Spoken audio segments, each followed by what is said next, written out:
En Etiopía bastaba una sospecha para acabar ejecutado en la calle. En las plazas, los cuerpos eran abandonados como advertencia. Mengistu no solo quería gobernar, quería borrar a todo aquel que dudara de él. Fue uno de los dictadores más letales de África, y lo llamaron el arquitecto del terror rojo. En 1974, una revolución militar derrocó al emperador Haile Selassie, marcando el fin de siglos de monarquía en Etiopía. Entre las sombras del nuevo poder emergió un nombre: Mengistu Haile Mariam. En 1977, Mengistu consolidó su dominio y declaró la guerra total contra sus opositores. Fue entonces cuando inició el periodo más oscuro del país, el llamado Terror Rojo. Jóvenes, estudiantes, intelectuales, cualquier persona sospechosa de oponerse al nuevo régimen comunista era arrestada, torturada o ejecutada. Las calles amanecían con cuerpos tirados como mensaje de advertencia.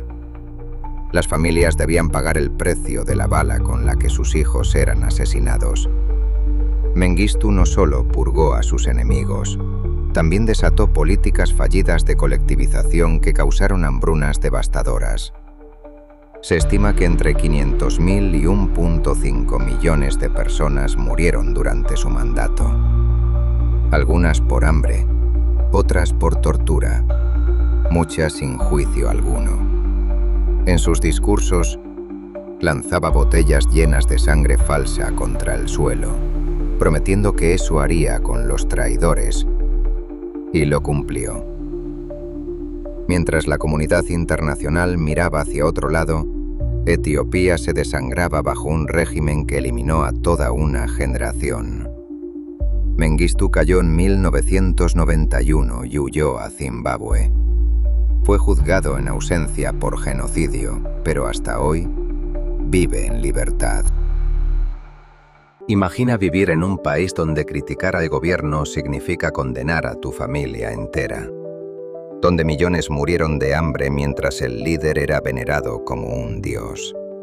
Así fue la Corea del Norte de Kim Il-sung, el dictador que convirtió la represión en un sistema de vida. Tras la Segunda Guerra Mundial, la península de Corea quedó dividida en dos.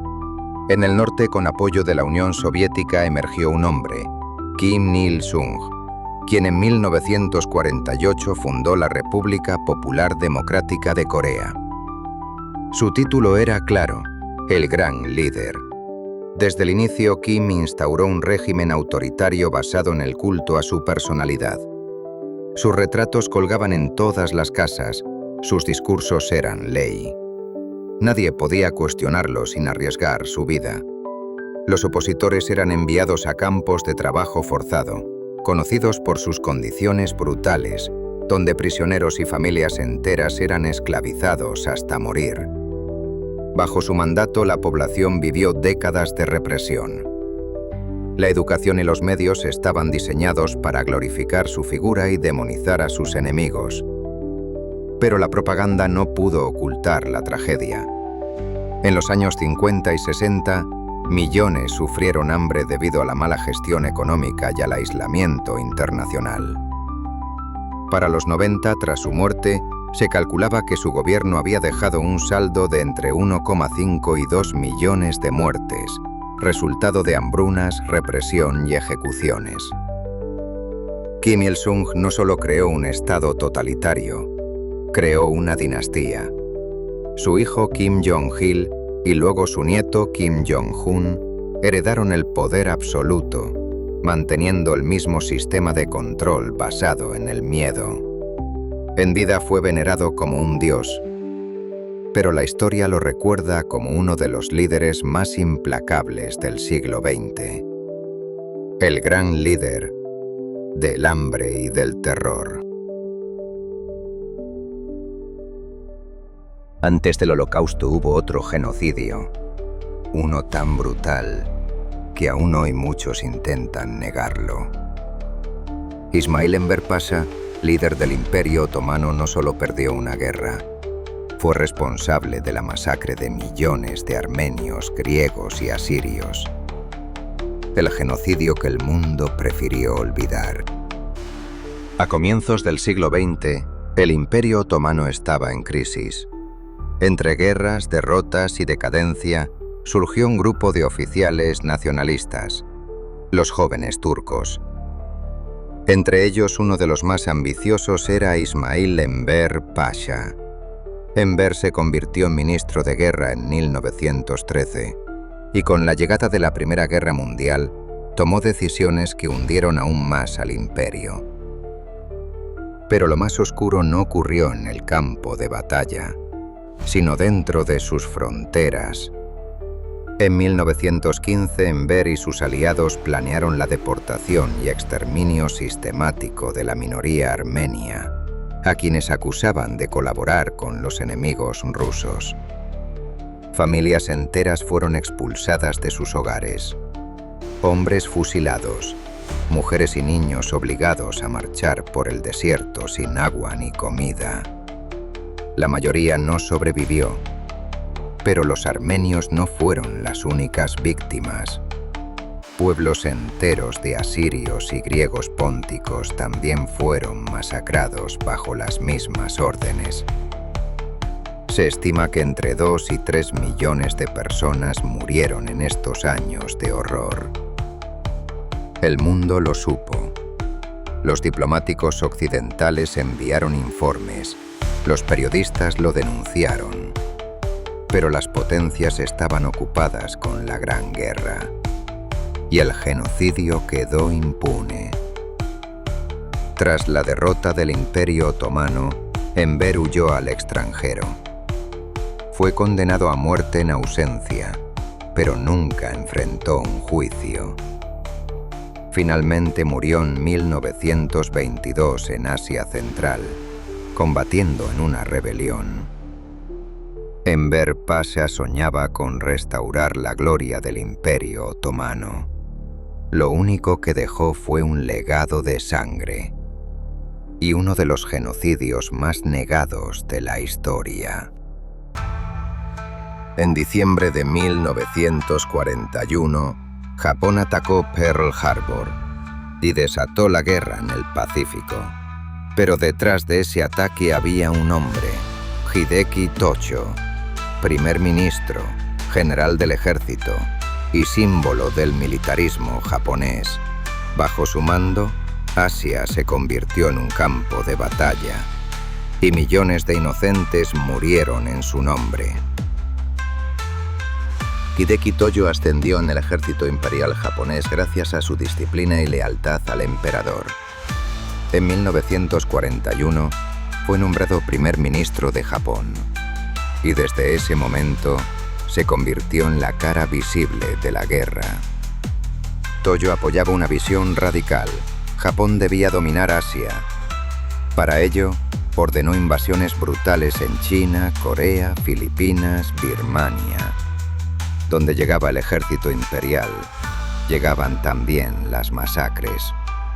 Una de las más recordadas es la masacre de Nankín.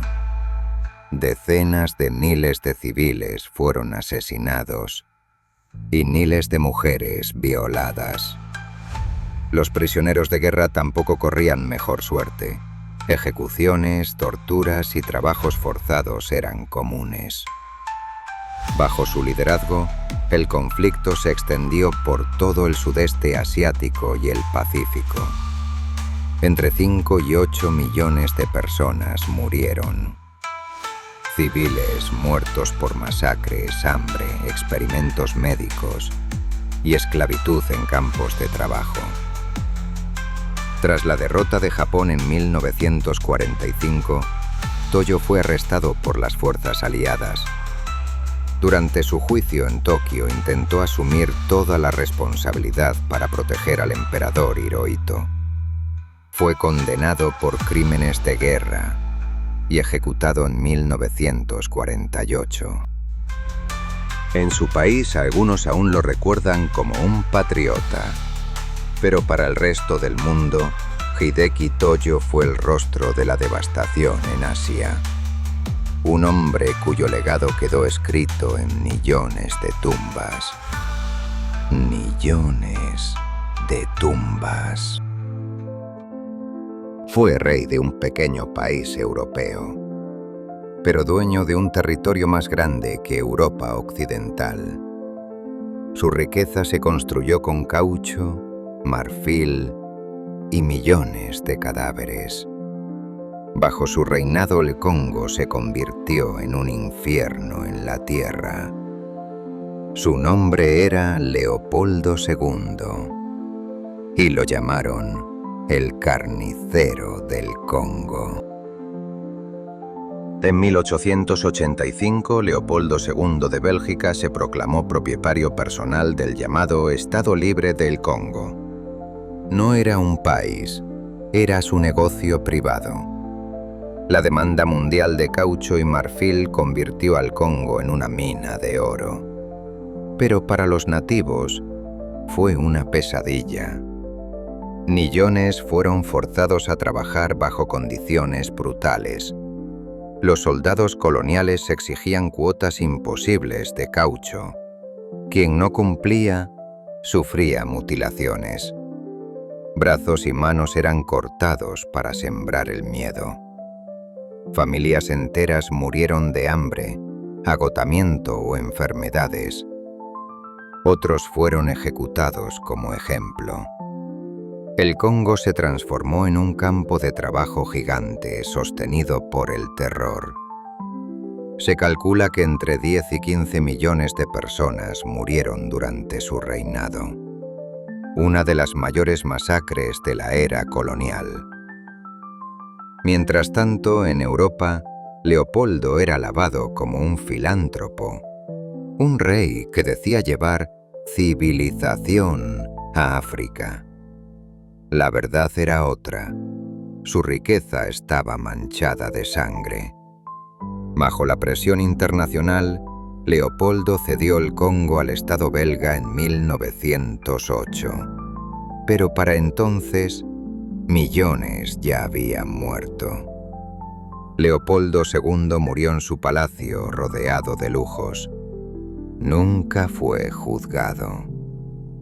Pero en la memoria del Congo, su nombre sigue siendo sinónimo de terror. El rey que convirtió la codicia en genocidio. No fue un monstruo mitológico, fue un hombre de carne y hueso, y con palabras arrastró a una nación entera al abismo. Adolf Hitler no solo inició la Segunda Guerra Mundial, diseñó el genocidio más sistemático de la historia. 6 millones de judíos y millones de víctimas más. En 1933, Hitler tomó el poder en una Alemania humillada por la derrota en la Primera Guerra Mundial. Prometía orgullo, orden y prosperidad. Lo que trajo fue odio, guerra y exterminio. Su ideología racista señalaba un enemigo, los judíos. Bajo su régimen se construyó la maquinaria del Holocausto. Más de 6 millones de judíos fueron deportados a campos de concentración y exterminio. Cámaras de gas, hornos crematorios, hambre, experimentos médicos. Pero los judíos no fueron las únicas víctimas. Comunistas, gitanos, discapacitados, homosexuales y opositores políticos fueron perseguidos. Nadie estaba a salvo de su obsesión por la pureza racial. Y fuera de los campos, la guerra. Hitler desató un conflicto que arrasó Europa.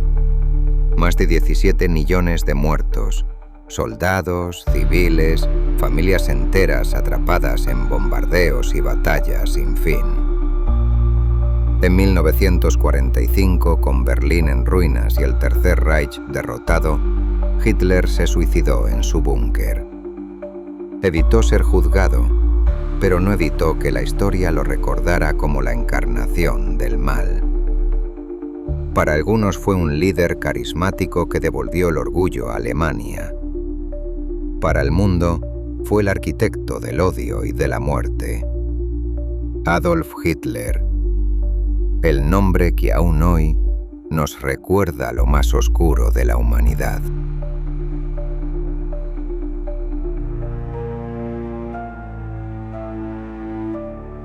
¿Qué pasaría si cada palabra que dijeras pudiera condenarte? En la Unión Soviética de Joseph Stalin, el silencio no era prudencia, era supervivencia. Millones murieron en hambrunas provocadas, en campos de trabajo helados, en purgas que devoraban incluso a los más leales. Stalin no mataba por placer, mataba por poder. Y en el proceso, convirtió el miedo en la ley. Tras la muerte de Lenin en 1924, Stalin ascendió paso a paso hasta convertirse en líder absoluto de la Unión Soviética. Prometió igualdad, progreso, justicia social. Lo que entregó fue un estado donde la sospecha valía más que la verdad. En los años 30 lanzó la Gran Purga. Ministros, generales, escritores, campesinos, todos podían ser acusados de traición. Juicios públicos, confesiones forzadas, ejecuciones inmediatas. A veces, incluso los hijos denunciaban a sus padres para salvar su propia vida. Los que no eran fusilados iban a los gulags, campos de trabajo en Siberia, frío extremo, hambre crónica, agotamiento mortal. Millones de prisioneros construyendo carreteras, talando bosques, extrayendo minerales, hasta morir sin nombre, sin tumba. Pero el hambre no fue solo consecuencia, fue un arma. La colectivización forzada provocó el Holodomor en Ucrania. Aldeas enteras vaciadas por el hambre, niños muriendo en brazos de sus madres. El pan se convirtió en obediencia al régimen, y aún así, su poder creció. Bajo su mando, la URSS se industrializó y fue capaz de derrotar a Hitler. Pero esa victoria costó decenas de millones de vidas soviéticas. Un triunfo construido con sacrificio, terror y sangre. El balance es aterrador. Entre 20 y 30 millones de muertos. Cada cifra era una vida rota. En 1953, Stalin murió en su cama sin rendir cuentas, aún rodeado de poder. Nunca enfrentó un juicio. Para algunos fue un héroe que llevó a su país a la victoria. Para otros, el mayor verdugo de su propio pueblo, Joseph Stalin. El dictador que convirtió el miedo en su legado eterno. ¿Cómo se convierte un líder revolucionario en el mayor asesino de la historia? Entre 40 y 70 millones de muertos. Más que Hitler, más que Stalin. Su nombre era Mao Zedong. Y su arma no fue un fusil, ni una bomba. Fue una idea. En 1949, Mao Zedong fundó la República Popular China tras años de guerra civil. Prometía igualdad, justicia social, el fin de la miseria campesina. Pero sus políticas pronto se convirtieron en catástrofe. En 1958 lanzó el Gran Salto Adelante, un plan para industrializar China a cualquier precio. Los campesinos fueron obligados a abandonar sus tierras para producir acero en hornos improvisados. La agricultura se desplomó. El resultado fue la peor hambruna del siglo XX. Decenas de millones murieron de inanición. Quienes intentaban huir en busca de comida eran ejecutados como traidores. El hambre se convirtió en un método de control. En los años 60, Mao redobló su poder con la revolución cultural. Millones de jóvenes, organizados en las guardias rojas, fueron alentados a denunciar a sus propios maestros, a sus padres, a sus vecinos. La cultura tradicional china, los templos, los libros, incluso la memoria de generaciones, fueron destruidos. Intelectuales y opositores eran humillados públicamente, enviados a campos de trabajo o ejecutados. El precio de su liderazgo es incalculable. Entre 40 y 70 millones de muertos. Una cifra tan monstruosa que parece irreal. Pero cada número era una vida truncada por hambre, violencia o represión. Mao murió en 1976, venerado como un héroe por muchos de sus seguidores. Pero para el mundo, su legado es el del mayor verdugo de la historia moderna. Para algunos fue el padre de la China moderna. Para otros, un dictador que convirtió la utopía en una tumba colectiva. Mao Zedong, el gran timonel de la muerte. Si has llegado hasta el final, significa que este viaje por la historia oscura te ha atrapado. Suscribirte al canal nos ayuda muchísimo a seguir creando más misterios como este. Millones de vidas se apagaron en estas historias y nosotros seguimos recordándolas juntos. Así que dale a suscribirte, comparte este vídeo y acompáñanos en el próximo capítulo del misterio.